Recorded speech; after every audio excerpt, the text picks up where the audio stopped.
Good day everyone. My topic is all about religion and secular world. So to this topic, you should learn about what is religion and the secular world. So these two is different realms. So religion is the spiritual realm and secular world is the temporal realm. Religion is the pursuit of knowledge and understanding of the divine, often through faith, rituals, and moral practices. So in the religion, we know how to live righteousness and to have a good moral values and to act justly to others. Kanang nagklase-klaseng reliyon o dagan pud kanang nagklase-klaseng reliyon o naglahi-lahi pud nga practices ang ilang gina-practice sa different congregation. Secular world deals with the course of daily lives, politics, and society. It should be governed by moral principles derived from the religious teaching. So ang kanang secular words ng sa inaingon ako ngayon nga temporal realm.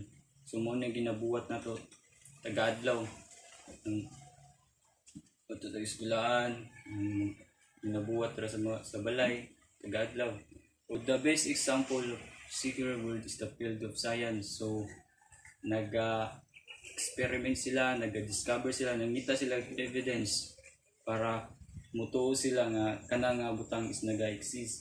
So kaysa kanang mag-rely sila sa religious teaching.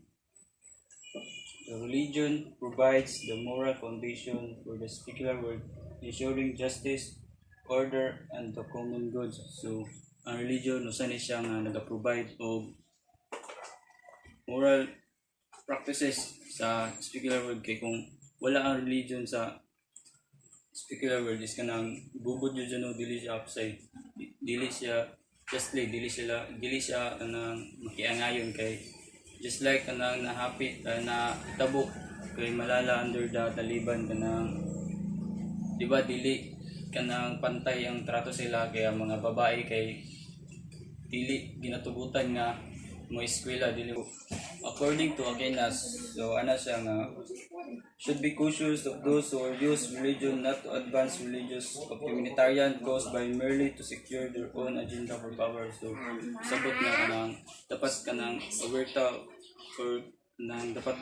awerta pareha sa Taliban, gipatuon nila ang mga tao nga kadto nga law is kanang religious pa to, pero dili na day pantay ba. Kay ang ilang ginapuan kay ilang ginapukusan kay mga lalaki raman, ang mga babae kay wala nila gatagi mas bili ang kanang mga babae. Kay ang rason nganong dili nila paeskwelahon ng mga babae kay mahadlok sila nga mas maimpluwensyahan ng mga babae pa sa society. Importante yun kaya religion sa secular world. Kay kung kanang wala ang religious teaching gikan sa religion is kanang dili jud siya justly makapangutana ta ba kung unsa ba jud ang mas importante, ang religion ba or secular world. So ingon ni Aquinas, according to Aquinas, na bodily is deemed less important than spiritual. So mas importante daw ang espirituhanon nga mga butang, but in the reality mas ang mga tao mas giuna nila ang mga temporal nga mga butang, mga temporary lang ba nga ng mga biyaan na nato diri sa kalibutan, mao na yung una sa mga tao kaysa silang espirituhanon nga bahin. So kanang tinuod jud kayo ang giingon ni Aquinas, no, according to Aquinas, na kita nato karon nga ang mga tao is kanang mas importante sila nga mga butang natin na diri sa kalibutan that sa secular world, but in the spiritual kanang lang ginapasagdan na lang nila. Ang importante dahil sa tanan is kanang dili ang religion, dili ang secular world, dili according to the scripture.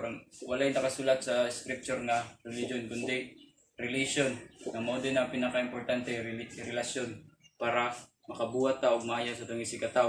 Pareha sa kanang giingon ni Aquinas ba nga kanang giampo nimo ang isa ka tawo nga gigutom pero wala nimo gipakaon, kanang dili na siya mo itinuod nga tabang, kundi ang kanang pagtabang is kanang imo siyang gipakaon. So kanang indot kayo ang gingon ni Aquinas, no, nga kanang nakabase po dyan sa scripture ba sa Book of Matthew chapter 25 verse 31 to 46. So dira no makita nato nga ang giingon ni Aquinas is tumpak yun kayo sa scripture. That's all.